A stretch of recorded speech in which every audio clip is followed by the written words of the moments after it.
Sometimes digital murder isn't what you want to spend your free time on. Sometimes you just want to use the opportunity to let your mind relax. But sometimes doing nothing leaves you feeling bored and unproductive. Doing quote-unquote nothing from time to time shouldn't feel that way. It's important to relax to quote-unquote produce our own happiness. Knowing that doesn't always make you feel any better though, so this is where art can help us out. There's a very important balance for a certain brand of game to hit, where the player is given enough stimulus to stay entertained without demanding twitch-based lightning focus. How much stimulus should a relaxing game give the player? What harshes the vibe? And how can a game best get the player to chill? It's easy to rile up a player with fast-paced gameplay and demanding difficulty, but making something slow and easy doesn't necessarily make it chill. It risks being boring. Take Proteus, an objectiveless walking sim where the player is free to explore the procedurally generated world without fear of hazards or failure. Some people may find this game relaxing, and I can only speak for myself, but with so little to actually do, the game can easily activate that little voice in your head telling you that you could be better spending your time. Even if it's pretty and pretty expansive, that doesn't necessarily make it a fun way to burn a couple hours. A video game can still have content without sacrificing a calming mood. Let's take a look at Minecraft, a laid-back game with plenty to do.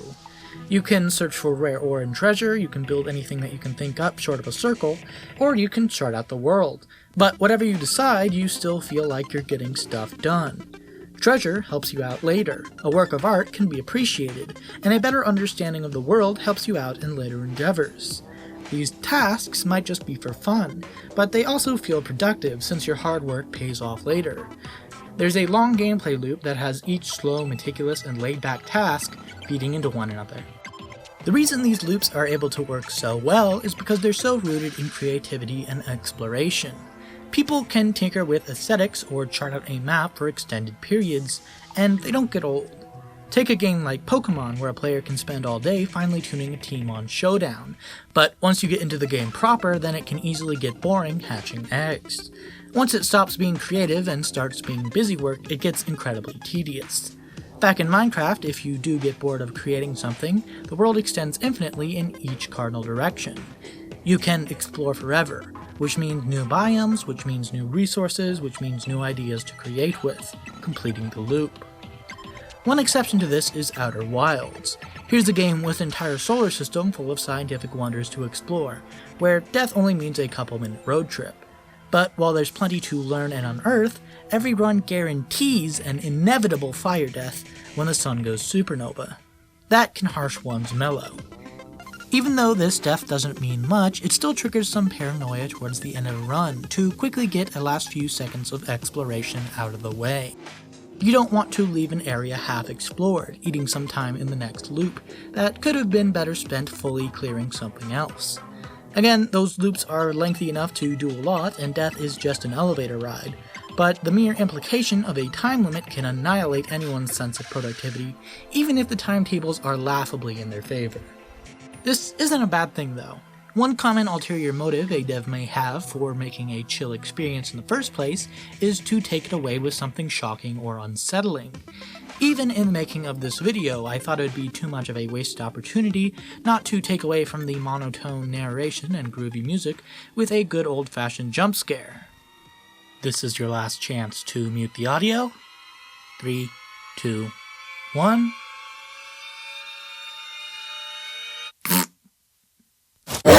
With that out of the way, if the motivation is to subvert a chill aesthetic with horror or dread, then how can we optimize the nervous atmosphere? Time limits and jump scares are a good start, but a bit simple. It's easy to make someone panic, how can we make the player dread? It's largely subjective, unfortunately, and perhaps this is just anecdotal, but one game that really got me on edge was The Witness. You wouldn't guess it from the aesthetics, the game is just as beautiful as Proteus or Minecraft, with the added bonus of intentional asset placement, with meaning behind it, but the game is frustratingly obtuse, and always seems to be more aware of you than you are of it. We're going to get into some potential atmospheric spoilers here, so if you're planning on playing the game, then you can minimize the video now, and I'll keep the audio spoiler free. Over the course of the game, you'll spontaneously stumble into tons of hidden statues that aren't necessarily antagonistic, but are incredibly upsetting, at least at first. Each Easter egg serves a purpose, but not knowing what something is about, or not noticing something until it's right in your face, will totally get to you. I guess the idea is for these types of Easter eggs to go unnoticed at first, eventually shock the player, and then fade into mundanity once the player gets the message. I was stunned that some sort of goblin never jumped out at me at some point in this game. I guess I'm happy that it never happened, or maybe I'm just still waiting for it. It's a rational, non-unfounded fear. I know Jonathan Blow did this to me on purpose, and I'm not crazy. This image is frightening to me. Fuck you. Doing something for a long time feels unproductive if it doesn't pay off later. Creativity can be appreciated retrospectively. Exploration is as interesting as it is long, and some vibes are meant to be crushed. We shouldn't feel bad about doing nothing, but when we can't help it, video games can make that relaxation feel like work. That's some cynical phrasing, but if we're all addicted to productivity, then maybe the best medicine is to kick back and take a chill pill.